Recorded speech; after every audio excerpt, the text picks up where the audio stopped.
Vader's such a badass. Nobody could ever possibly defeat him in a 1-to-1 lightsaber battle.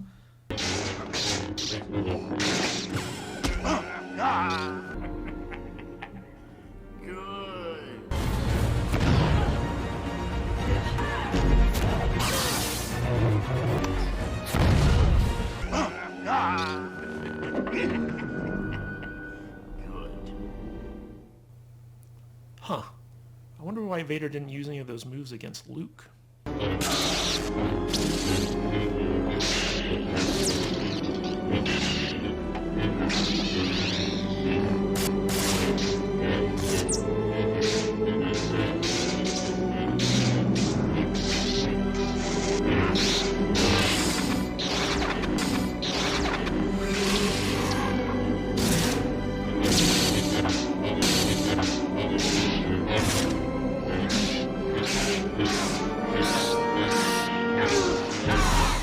Why is Vader so much of a better lightsaber fighter before the original trilogy? It's kind of sad that we have to tear it down.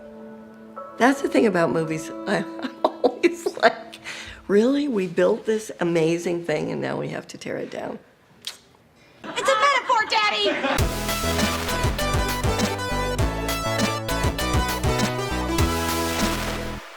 Hey guys, how's it going? Matthew Kadish here, producer of the Salty Nerd Podcast and your resident Mr. Smarty Pants when it comes to everything Star Wars.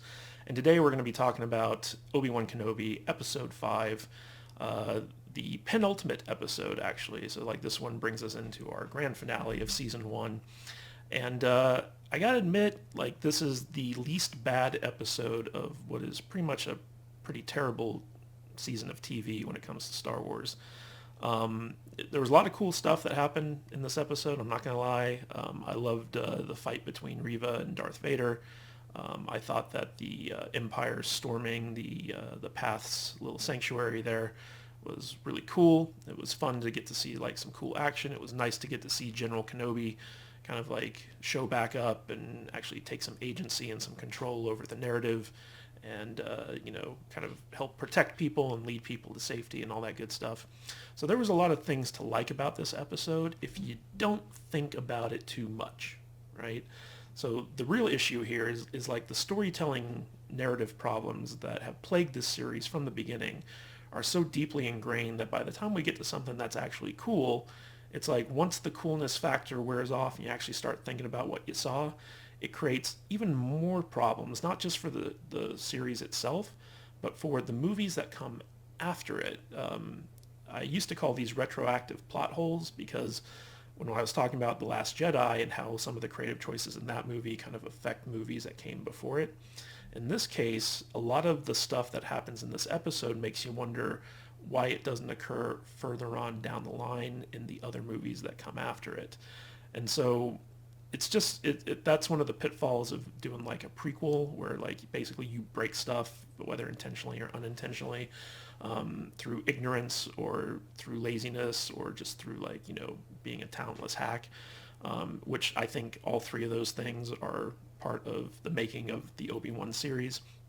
So in this episode, basically, I want to kind of just break down all the issues that this episode kind of brings forth in terms of storytelling and really kind of do a deep dive into why it doesn't make any sense. And, just continue with this kind of like theme that I've been going along with in these videos of mine breaking down Obi-Wan, where, the storytelling talent at Lucasfilm is just so lacking. And most people don't even see it, especially like the online reaction to this episode. I've seen it be overwhelmingly positive by the Star Wars diehards, where they're just like, oh, this was so cool, Vader's back, blah, blah, blah. And they're completely overlooking like all the stuff that like undermines the coolness of this episode. And it has broader implications for the overarching Star Wars saga that most people probably don't care about or don't even see, but they're there. It's very analogous to how The Force Awakens set the stage for the worst movies in the Star Wars saga. The same thing is happening with Obi-Wan, where it's basically setting the stage for like even worse Star Wars content coming down the line. I really think it needs to be called out. And so my intention with this video is to really just kind of dive laser focused onto the major storytelling issues in this episode and kind of explain why they're bad and why they're incorrect and how they could have been handled better.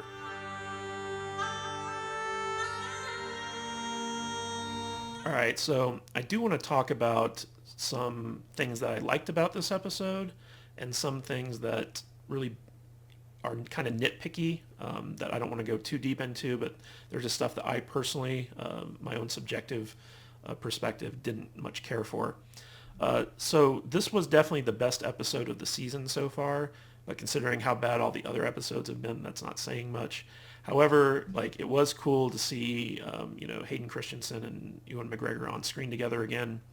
It was a very action-packed episode. I liked the action a lot. I thought the character deaths were well earned. It was a very, very cool episode. And I thought that the lightsaber fight between Reva and Darth Vader was really well done. It was quite entertaining. It really made Vader out to look like a badass. Seeing Vader use the Force to stop the transport ship from taking off, that was really cool. Those things present their own problems, but on a surface level, I was like, okay, those are cool things in this episode. Some of the things that bothered me a little bit, which are a little bit nitpicky, so I love the fact that we got the return of Haja Estri, who's played by actor Kumail Nanjiani. And I really liked him in episode 2. I felt like he should have been a bigger part of the series, but he shows back up in this episode, and he's at the Path's kind of main hub when Obi-Wan re-arrives, and Obi-Wan asks him, Haja, what are you doing here? And Haja's like, well, after my run-in with the Inquisitors on that planet, I was labeled an enemy of the Empire, and I had to get off planet. It's like, okay, if you don't think about that too much, that makes sense. But the thing is that Reva was the one who found him, basically. She knew that he was a complete fraud, and she got the information she needed from him, and then she went and chased after Obi-Wan. And you wouldn't think that Reva, especially someone who, her whole motive is to kill Darth Vader because she's secretly a good guy, would take the time to report him to Imperial authorities and get him on an arrest list or a watch list or whatever. So that to me was just a contrived method of having him show up in this episode. But I would have been okay with that if he'd actually done something in this episode, if he'd contributed meaningfully to the plot. As it stands, he kind of shows up, and Obi-Wan's just like, hey, can you babysit Leia? And he's like, well, okay, I guess so. So that to me was again, further waste of this character. I feel like he would have been great sidekick material for Obi-Wan throughout the course of the entire season, but instead we only get him in 2 episodes. In this episode, he's almost like a throwaway character.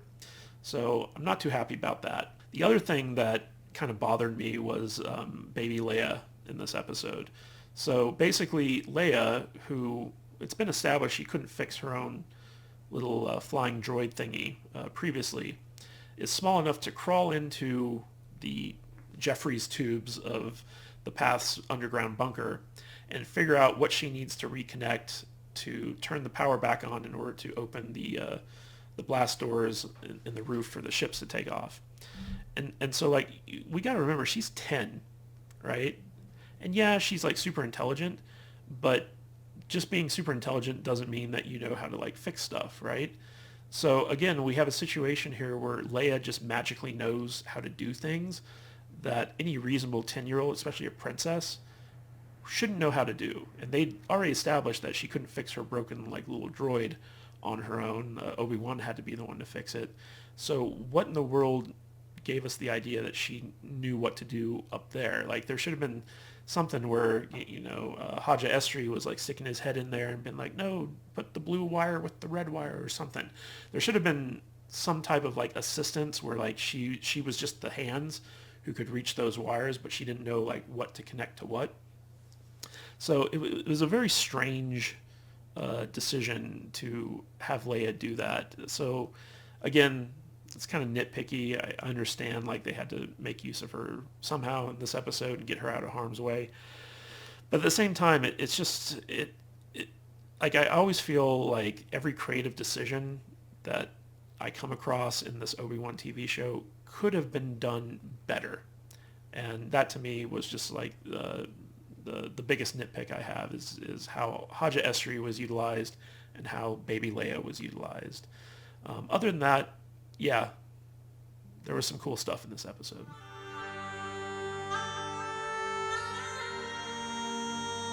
A trigger warning? Really? This is what we've come to. Star Wars now starts off with trigger warnings.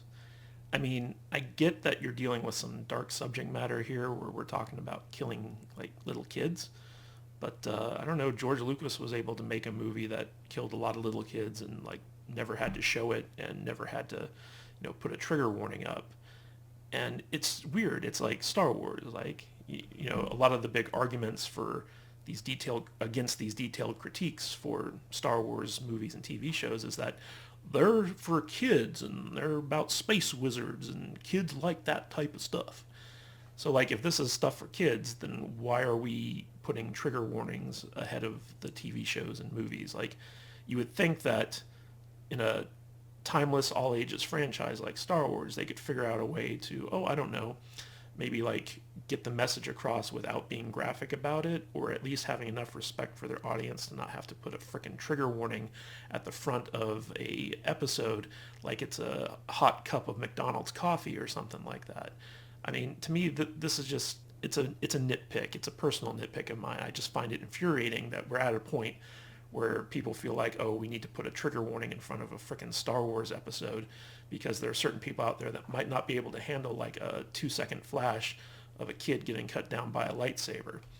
So, I don't know. That's a personal beef. That's just something that I don't like about this episode, but, I can't really fault the story itself for that because that was probably either a Disney Plus decision or a decision from the higher-ups at Lucasfilm because they just wanted to cover their butts in case anyone got triggered from having watched the younglings get cut down by Darth Vader.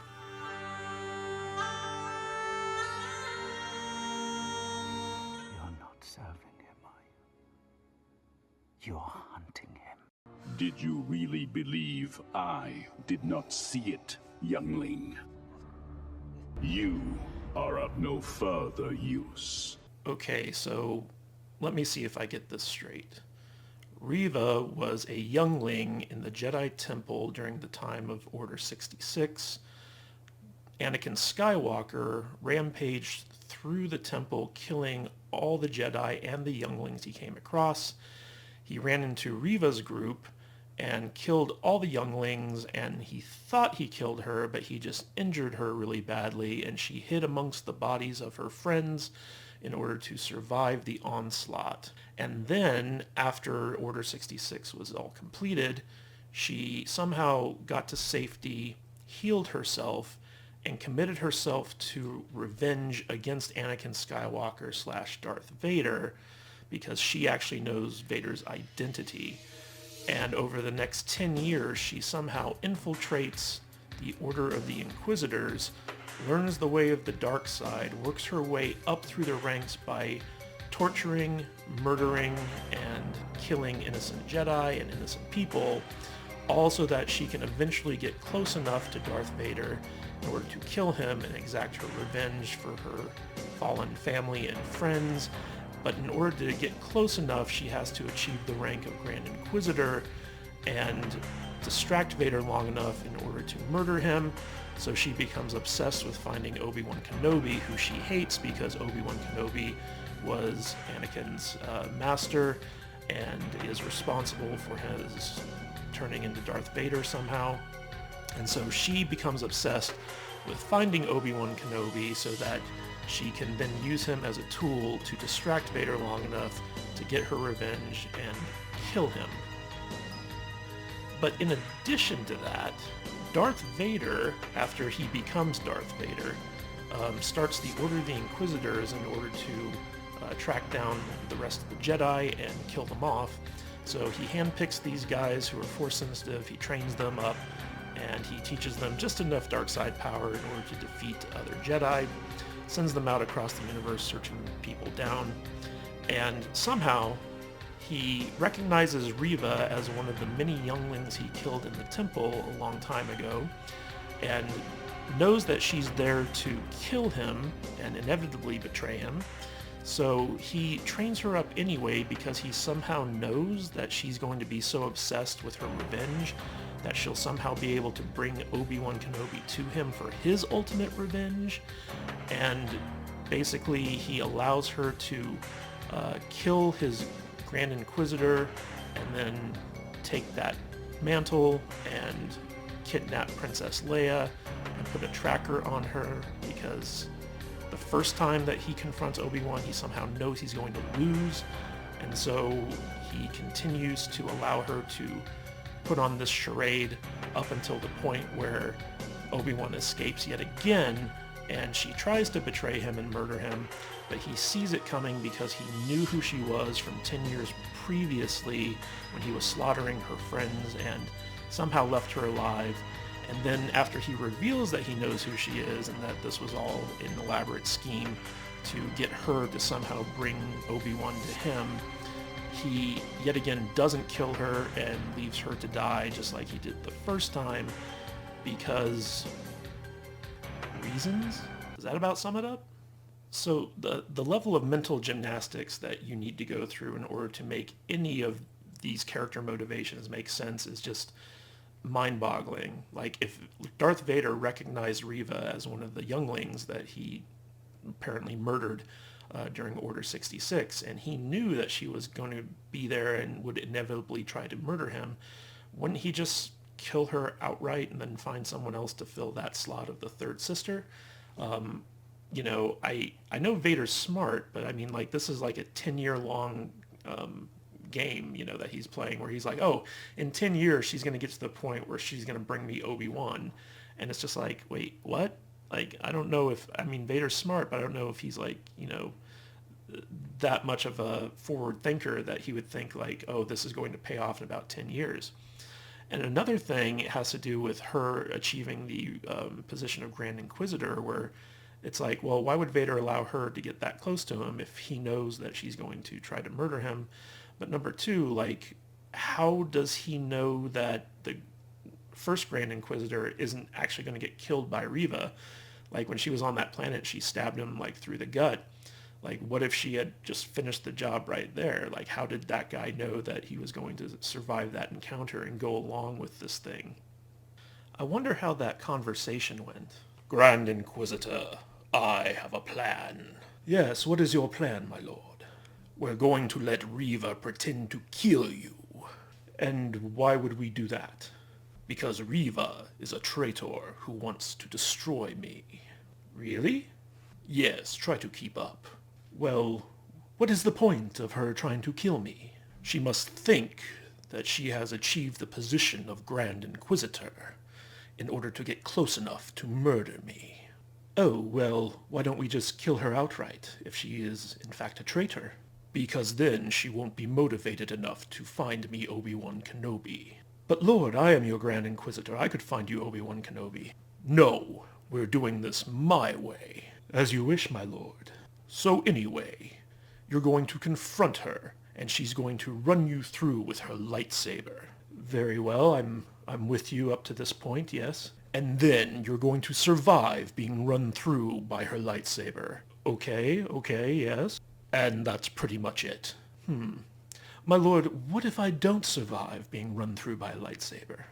Well, then it sucks to be you. Perhaps I could say I'm retiring, and that leaves the position open to be filled by one of the other Inquisitors.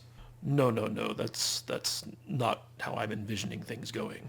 Okay, well, maybe I could fake my own death. No, that's way too much work, way too complicated. No, it's just easier if she just stabs you and happens to miss every vital organ and you just somehow survive. I see. My lord, is there any way that we could do this without me having to put my life in jeopardy? No. Very well. I guess I'm on board with this plan.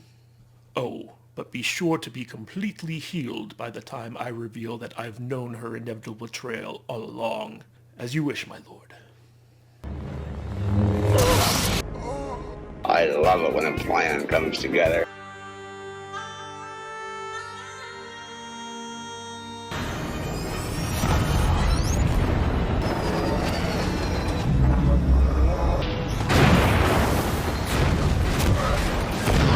wow, Vader was able to stop that transport from taking off just by using the Force. That's so awesome. We've never seen Vader do this before. Wait a minute. 10 years later.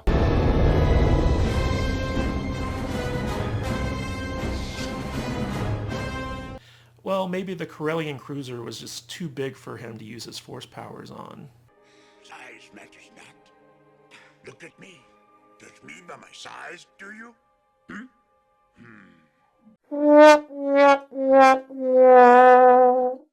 Well, that was Disney Star Wars. I'm sure that, there weren't any other situations where Vader could have used that power where it would have come in handy for him to stop a small transport ship from getting away from him. Punch it!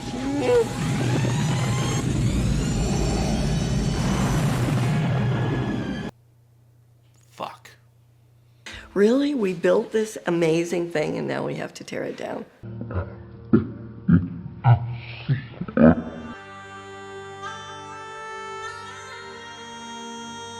So a big issue I had with this episode occurred when Vader basically prevented the transport ship from taking off and, brought it crashing down and ripped it open, all using the Force.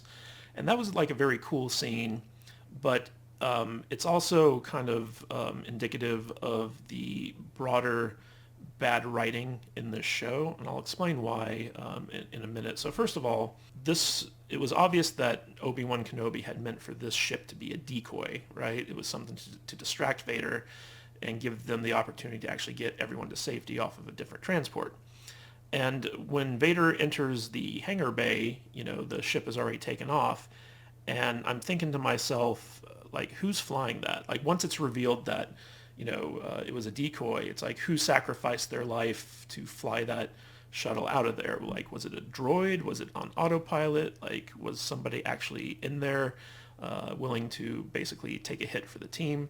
That was never really explained. That was very much glossed over in this thing. But worst of all, so after Vader brings it down and rips it open with the Force and he sees that it's empty, then the real shuttle takes off and the transport flies away and they get away from Vader. And I guess Vader was so kind of like overtaxed from, the first one that he didn't have the energy to, do that again for like the second transport. And this is something that in storytelling terms we call an audience misdirect. And it's a very cheap form of surprising the audience. And it's also a little bit of a deus ex machina in the sense that, the writers can't think of a better way to do this. And D.B. Weiss and Daniel Benioff, the guys who wrote Game of Thrones, were notorious for this, especially in the later seasons of Game of Thrones, where basically you would have scenes of characters and it looks like the characters are in conflict with one another and they're having private conversations where there's tension going on.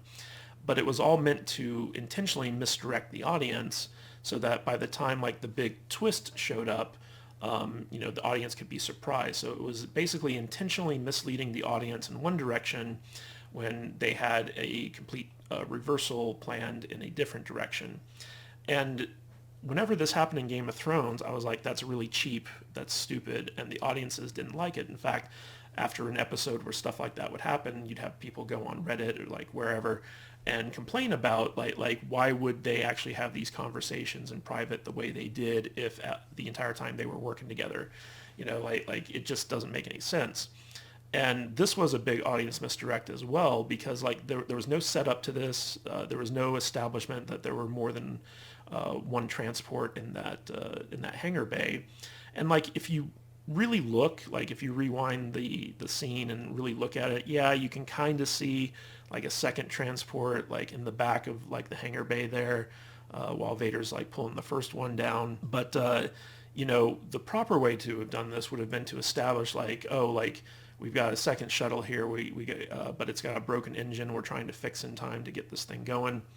And that way, if you had set up that there were more than one transport in the hangar bay early on in the episode, then the sudden appearance of the second one taking off after Vader pulled the first one down wouldn't have been as jarring. As it stands now, like if you weren't really paying attention to the scene, it seems like a second transport just magically appeared out of nowhere and flew off with the people on board. And this was meant to be like a big like, oh, Obi-Wan Kenobi outsmarted Darth Vader type scene. and it just comes off as like lazy writing, where I believe like the first time you're watching this episode, the vast majority of the people watching it were probably like, wait a minute, where did that second transport come from? And then like if you like go back and like slow motion rewind through it and really pay attention, it's like, okay, well, yeah, it was there in the corner that entire time. But before that scene, there was like zero setup for it. There was no inclination that anyone had this idea. Like it might have been interesting if, Obi-Wan Kenobi at some point was like, if Vader gets to us before we're able to take off, like, he's not going to allow that to happen. And then someone like Kumail Nanjiani's character, who's like the con artist, fake Jedi guy, if he came up with an idea, it's like, oh, like, well, what if we did a misdirect? And then Obi-Wan's like, tell me more. And then like you cut and you show Vader walking down like the hallway at that point. Then the payoff makes sense later on when like they fooled him with like the decoy shuttle, simply because they bothered to properly set it up within the narrative of the story. Now, my example might not be the best way that they could have gone about doing it, but it's just to illustrate that proper setup for stuff like that is necessary to make sure that the audience doesn't feel like they've been cheated out of that payoff. Like that moment when the second shuttle takes off after Vader brings the first shuttle down should have been a big like gotcha moment where the audience is like, oh wow, they got one over on Vader. But they were trying to shock the audience by making you think that Vader actually caught Obi-Wan's shuttle and brought it down, before like they were like, oh, LOL, JK, just kidding, and then like they have the second one take off. So that scene, despite it being cool and despite it being one of those things where it's like, oh wow, Vader's really powerful in the Force, all that got undermined by me just wondering like, where the hell did the second shuttle come from? And that's just amateur storytelling. Like it's one of those things where like anyone with even like half a brain cell when it comes to like narrative construction and storytelling prowess and stuff like that would have known that like that's not the proper way you handle a twist like that.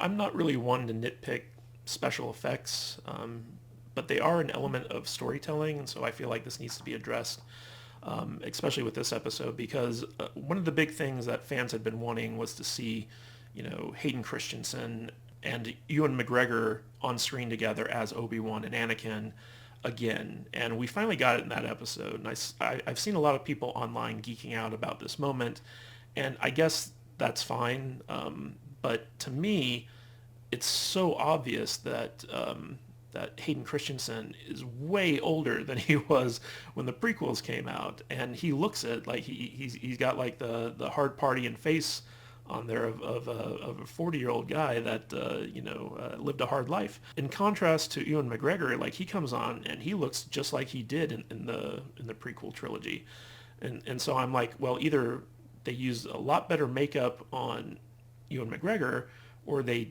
de-aged him somehow, and at the same time, Hayden Christensen doesn't look de-aged at all. In fact, like he looks like way older than he should be, because at this point he's still a Padawan, right? Like he's not the long-haired guy that we got in Revenge of the Sith.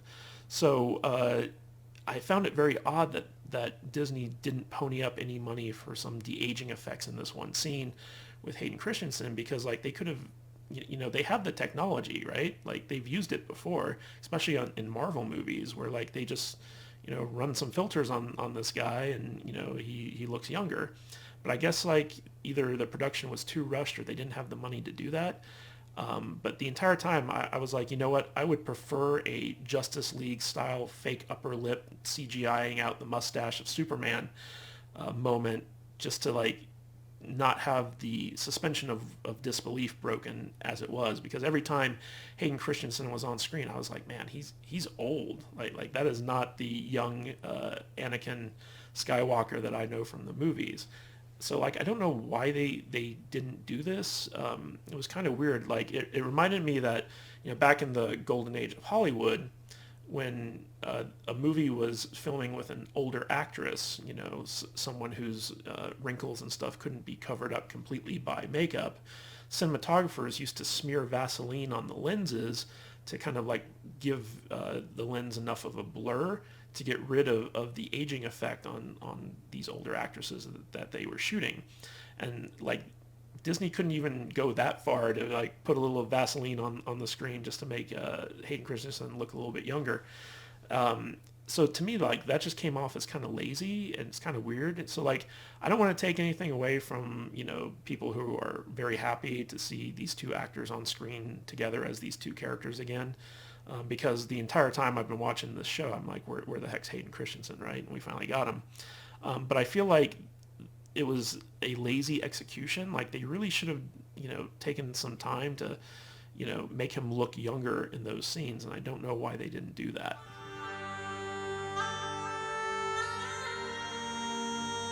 So one of my big pet peeves with the Obi-Wan series is basically the inability of people to kill other people with lightsabers.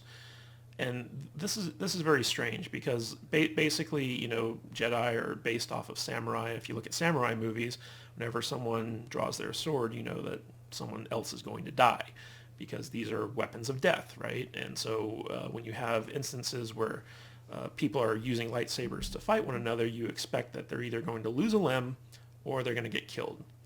And throughout the course of this series, we've seen instances where people get hit by lightsabers and they don't die right away. So like the biggest one is the Grand Inquisitor. He gets run through the gut with Reva's lightsaber and he falls to the ground and you're like, okay, well, he's dead. But then it's like, no, LOL JK, I'm perfectly fine, and I'm going to show up at a later episode with absolutely no indication that I was ever injured mortally. And, like, if you think about it, like, Qui-Gon Jinn got stabbed through the gut, in episode 1, and he died, right? So that type of thing can be deadly. But for story purposes, it was just like, oh, I got stabbed through the gut, but don't worry about it, I'm okay. And this is the same show that takes like 3 or 4 hits to basically kill a stormtrooper with a lightsaber. And that in and of itself is very odd. So the inconsistent use of lightsabers in this show is just, it boggles my mind. Another issue with the lightsabers is like when Obi-Wan and Anakin were having their little sparring match, they're using real lightsabers and they're like doing moves that like if the person didn't block them or dodge them correctly, they'd either have lost a limb or have like straight up died. Like you would think that they would use like, they would have some type of like training saber or like some sticks or something like that they would be using in the sparring match, but they're going full out, lightsaber to lightsaber combat. And I don't think that's very safe, especially like seeing some of the moves that these guys were doing. Like they legitimately seemed like they were trying to kill each other. It wasn't like a sparring match. And I don't know if that was intentional, but like it didn't make a lot of sense within the context of the story, because if you're trying to teach your Padawan a lesson about fighting and stuff like that, you don't want to accidentally like cut off a limb or like behead him or something along those lines. And on the flip side, if you're a Padawan, even if you want to show your master like how good of a lightsaber fighter you are, you don't want to like accidentally like permanently wound him or kill him. So the fact that they were using their own lightsabers in the sparring match was kind of odd to me. Like it didn't make a whole lot of sense. But a big problem with this show is that they don't seem to, they seem to use lightsabers in whatever way the plot kind of demands them to, but it's not consistent. Like for instance, when they were trying to break into the front of the Path's, underground fortress, you had this huge blast door, and Reva's like ordering them to use this laser cannon to blast the door down.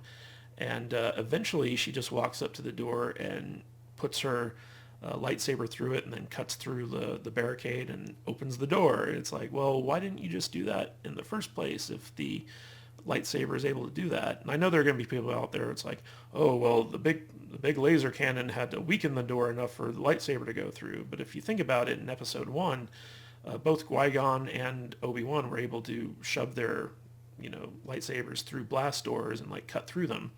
And the longer they kept them in there, the more superheated the metal got, and they were able to like eventually like slice through that stuff.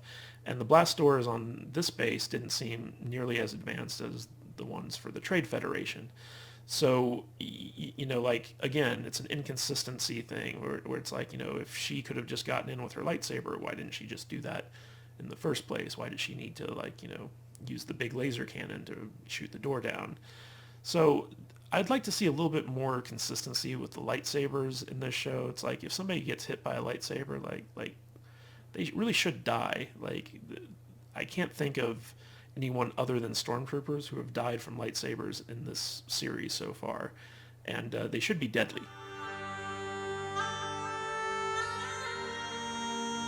Alright, so I do want to take a second and give the show a little bit of credit for how they handled the big character death scene in this episode. I've given this show a lot of grief about how they're handling, like killing off certain characters and expecting the audience to care about them, even though like they've never really, gotten to know the characters. As in with the last episode with my favorite all-time Star Wars character's death, Wade, R.I.P. Wade, you will be missed.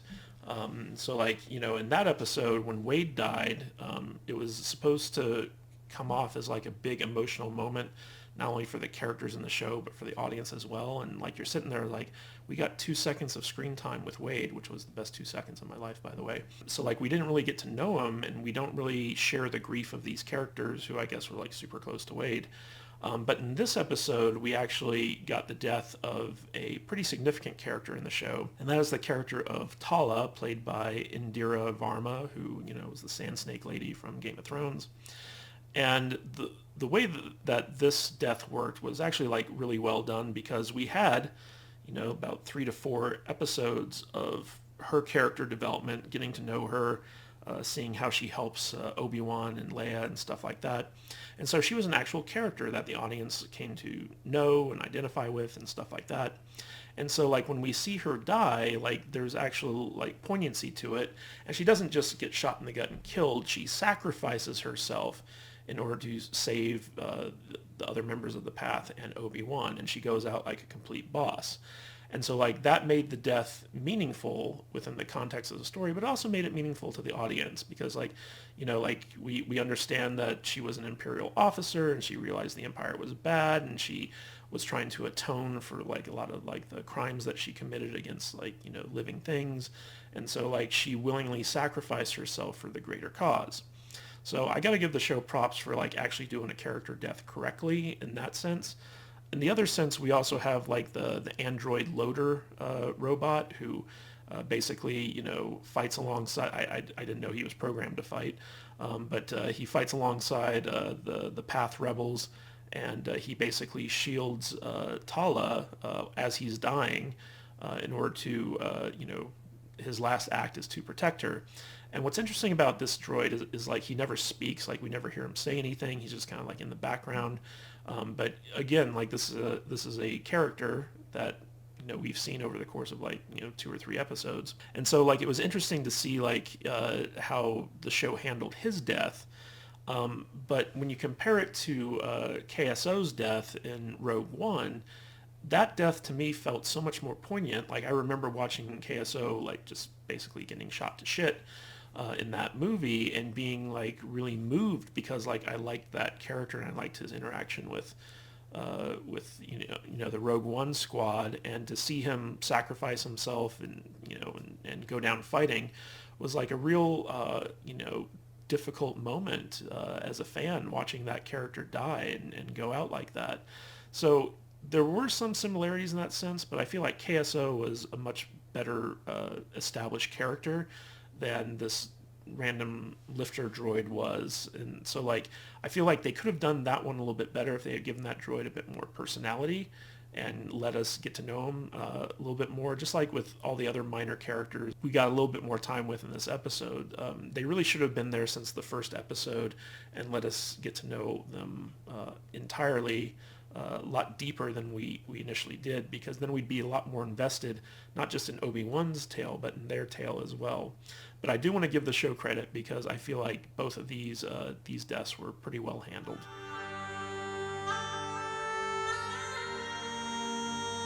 All right, so we got to talk about the biggest issue with this episode, which is the character of Reva. Now, up to this point, Reva has been one of the primary antagonists of the series. She's the one who's kind of like the catalyst for the main action, where she was the one who initiated the kidnapping of Princess Leia in order to flesh out Obi-Wan. She's been very aggressively hunting Obi-Wan and kind of working her way up through the ranks of the Inquisitors. And she's come off as a very aggressive bad guy, essentially. And in this episode, we have what's called a face turn for the character. Now, this is like a wrestling term, like when a good wrestler turns into a bad guy, they call it a heel turn, because the shorthand for a bad wrestler is a heel. And then when you have a bad guy turn into a good guy, it's called a face turn because the shorthand for a good wrestler is a face. So in this situation, we have Reva go face in the episode and reveal that she is actually kind of a good guy, in the sense that her whole motivation is to kill Darth Vader. And this kind of came out of nowhere. Again, one of the biggest issues with the writing in Obi-Wan Kenobi is that the writers don't seem to understand proper setup and payoff. This isn't rocket science. You basically layer in stuff to set up an eventual revelation, an eventual payoff in the story. And, at the very beginning of this series, we got a flashback to Order 66 where we get to see a young Reva, even though they never established that it's Reva up until this episode. But we get to see a young Reva kind of like, practicing her Jedi stuff with the other younglings. And then, when the troopers break in, they have to flee. But we don't get any other flashback from that point on up until this episode. So it was unclear that any of those characters were Reva, even though I think most audience members could assume that. But proper storytelling would have firmly established that young girl at the beginning of the season was in fact the character of Reva. But more than that, Reva seemed completely focused on being a bad guy throughout the course of this entire series. And up until the point where she's kind of talking to Obi-Wan in this episode, we think that she's a bad guy. And it turns out that she's actually undercover within the Inquisitors for her own selfish purposes. She wants to get revenge on Darth Vader for killing her entire, surrogate family of Jedi, destroying her way of life, and leaving her for dead. It's okay, that's character motivation.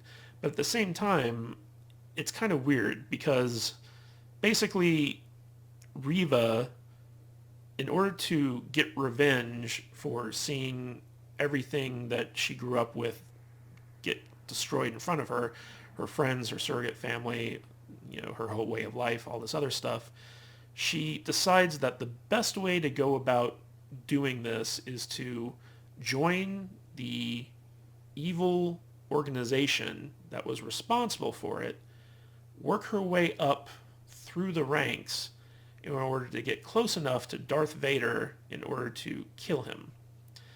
And in order to do that, she has to hunt down surviving Jedi, people that represent her way of life, torture them, kill them, hunt down more Jedi, destroy families, seriously maim people by cutting off their limbs, killing heroes like Wade by throwing explosive things at his ship, uncovering rebel moles within the Empire who were trying to fight against them, and torturing small children like Leia.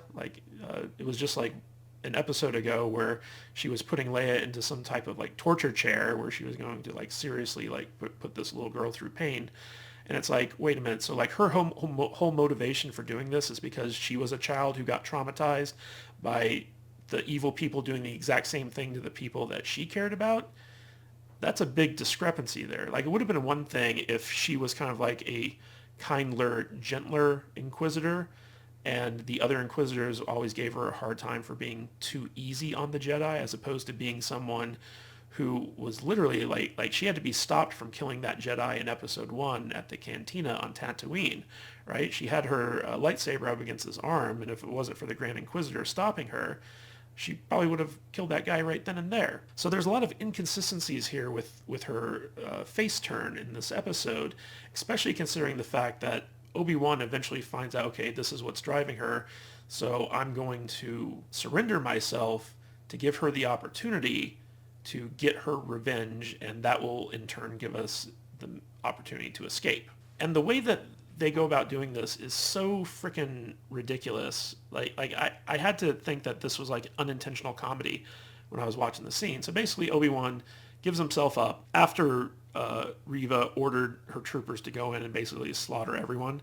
So eventually, like, you know, like I have to wonder, like, what was the plan going to be for her if they actually succeeded in getting into, you know, the hangar bay and killing all the Order or capturing them or whatever. But regardless, so Obi-Wan gives himself up and he's brought out to her in the middle of like her troops, right? And they're sitting there and they're kind of whispering to each other, but like I think that like if you were within earshot, you probably could have heard it. Maybe the stormtrooper helmets aren't very good for picking up on audio, who knows?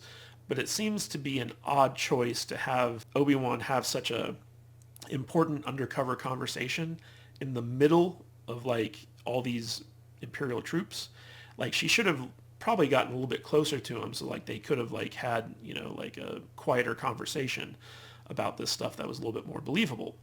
But regardless, after she realizes that Obi-Wan is going to draw Vader to him, she's like, take him away. And they have two stormtroopers take a fully trained Jedi back into the area that they haven't yet fully secured and have the doors close on them.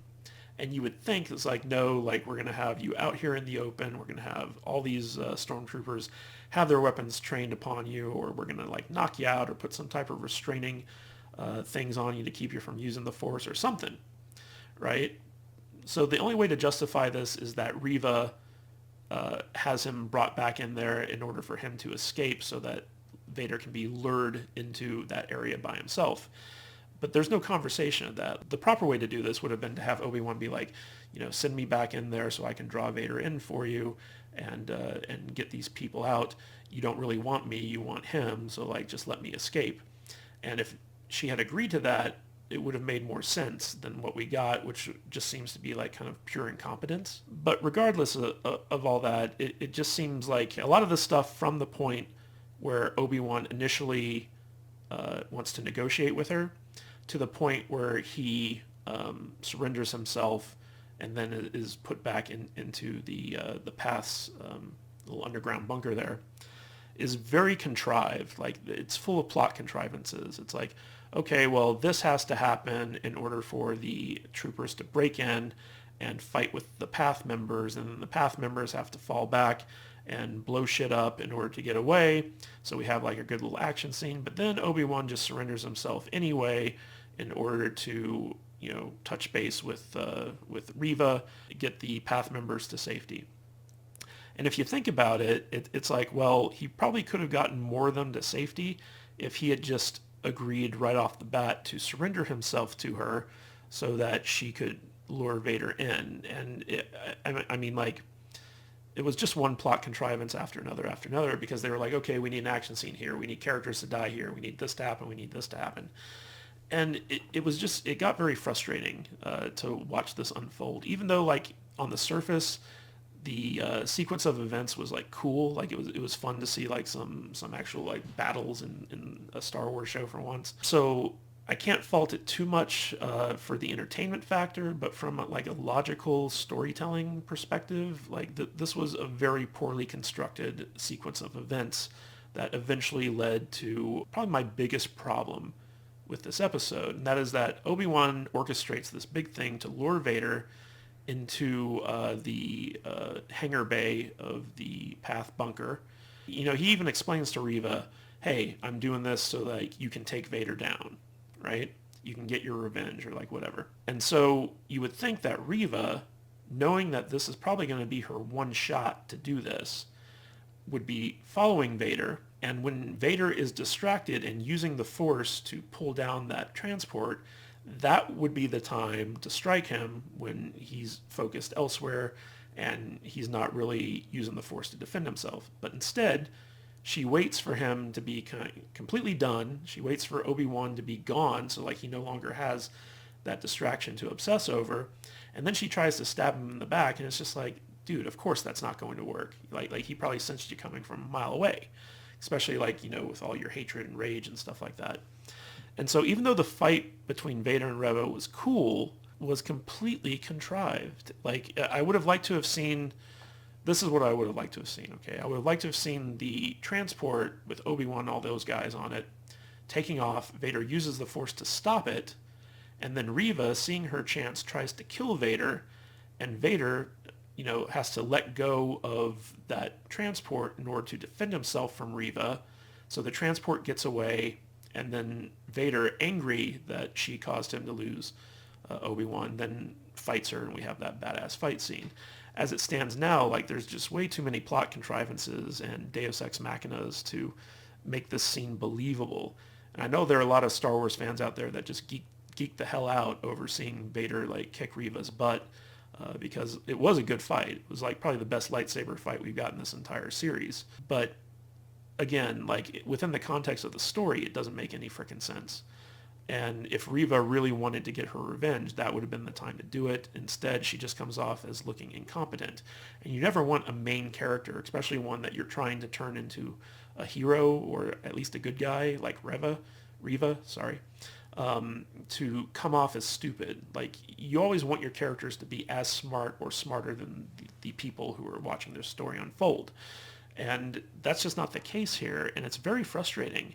It really is, because, you know, like, I feel like 5 episodes in, we should at least have a deeper understanding of who Reva is, what her motivations are, and we should at least, you know, identify with the character to the point where we're engaged with her, we're invested in her, like we care about what happens to her.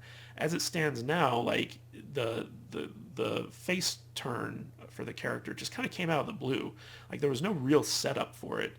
You know, we had 4 other episodes besides this one leading up to it that they could have layered in some of this stuff where like we see her remember the flashbacks and we see her tortured soul and we see her kind of like sympathy for certain elements that are against the Empire or something like that, something to kind of like set up this eventual turn to like want to kill Darth Vader.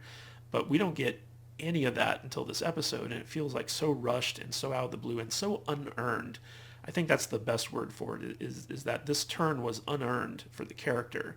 And it just makes the character come off as unlikable in a way, even though like they're supposed to be likable because like they're becoming a good guy. You feel like as an audience member you were cheated of that character development, and so it feels unearned, and therefore you're resentful of it. And so Lucasfilm did not do any favors for Reva with this episode, particularly considering that they've announced that they're considering doing a spin-off show with her, which means that, you know, she probably survives and goes to like, you know, the end of this season at least, and completes her good turn. Maybe like Obi-Wan convinces her, it's like, hey, you know, you can get revenge by helping the Jedi instead of hunting them down and killing them. You know, again, that mental logic just doesn't make a whole lot of sense to me, because like you have a situation where she basically becomes the monster that she wants to get revenge against in order to get revenge against the monster that caused her all that pain and suffering, like when she was a child. And typically like that doesn't fly. Like, you know, we've seen her cut off people's hands. We've seen her intimidate poor innocent people. We've seen her torture children. Like, we saw her kill Wade, for God's sake. We saw her basically uncover, you know, path spies within the Inquisition. There's so much stuff that she did that was just like in line with being a bad guy with nothing to counterbalance it up until this episode. And it just seems like a very poor plan for revenge, if you ask me. I don't really get it. Like, we should have seen a lot of more inner conflict from her about, oh, I got to do all these terrible things, but the ends justify the means. You know, people who go undercover, like undercover police officers and stuff like that, they have to be, you know, they have to go through psychological evaluations and stuff like that, because they're put in situations where they have to basically convince bad guys that they're as bad as they are in order to infiltrate these organizations. And that can take a toll on you as a human being, you know? And so like we haven't seen any of that from Reva. And in fact, it's kind of implied that at the end of this episode, Reva is going to go after Luke and put him in danger for some reason. So like the storytelling in this show is so inconsistent. And I think the biggest crime this show committed is against the character of Reva. Because by this point, like, she should be like a very fully fleshed out, interesting, well-established character, and she just isn't. She swings wildly from one extreme to the other, and it's hard to not only like her, but identify with her or care about her in any meaningful respect. And yeah, her fight with Vader was cool, but I mean, like, that's pretty much the only cool thing we've gotten from this character the entire season. And that's not good. And if they do spin off a show just for her, I don't think a lot of people are going to want to watch it because she's not that interesting of a character.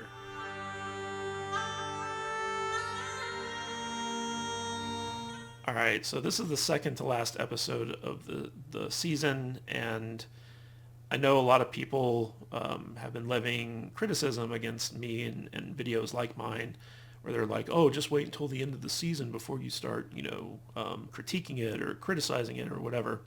But I think like we're deep enough into the show to see consistent patterns of bad writing and narrative mistakes and all that other stuff, where I don't need to wait until the end of the season to pass judgment on it. Even if episode 6 of Obi-Wan Kenobi is like the greatest episode of TV ever made, you still have 5 episodes leading up to it which are riddled with amateur storytelling mistakes. And it really is shocking to me to see a Hollywood studio take a legendary franchise and mishandle it so thoroughly that it's almost unintentionally hilarious. Like, they've almost turned this into a comedy. And it boggles my mind. And it's at the point where, like, I don't even want to watch this show anymore. Like, I would have probably given up on episode 3 if I weren't doing these videos, to be honest with you. But the show is just like so insultingly bad, and not even like from an entertainment perspective, because you can find stuff in each episode to like entertain you if you're looking for it. In this episode in particular, there was a lot of cool stuff to watch, but when you stop to think about it and you really look at what these episodes are giving us, it's shockingly bad and shockingly poorly done. I almost feel like I'm watching bad fan fiction when I'm watching this series. And it's frustrating because I want it to be good. I want to like these new characters. I want to like what the creative team is doing. But each and every episode that comes out, they make it so hard to do that because they just showcase the fact that they're incompetent hacks who have no idea how to tell a good story, number one, but also have no idea how to handle such a beloved franchise like Star Wars and treat the characters and the source material with respect. This show is a travesty. It really is. And if you like it, hey, more power to you. You're entitled to like what you like. But me personally, I find it very difficult to enjoy this show simply because of all the terrible creative choices and poor storytelling technique that are on display in this series. Like, this should be the flagship series of the new era of Star Wars on Disney+. And instead, it's up there with like something like Star Trek Picard in terms of character assassination and bad storytelling. It's really, really, really bad. And I'm hoping, beyond hope, that not only is episode 6 somewhat redeemable, but that if they do choose to do a season 2 of this show, and I really hope that they don't, but if they do, that they learn from the mistakes of this season and actually give us something worthy of the title Obi-Wan Kenobi. Anyway, guys, this is Matt Kadish. Thank you for watching. I hope you enjoyed this video breakdown of episode 5 of Obi-Wan Kenobi. If you haven't already, subscribe to the channel. We got a lot of fun stuff coming out from the Salty Nerd podcast in the future, and we appreciate the support, and feel free to like and comment on this video. And I will see you next week for the dramatic conclusion to Obi-Wan Kenobi. Stay salty, my friends. It's kind of sad that we have to tear it down. That's the thing about movies. I'm always like, really? We built this amazing thing and now we have to tear it down.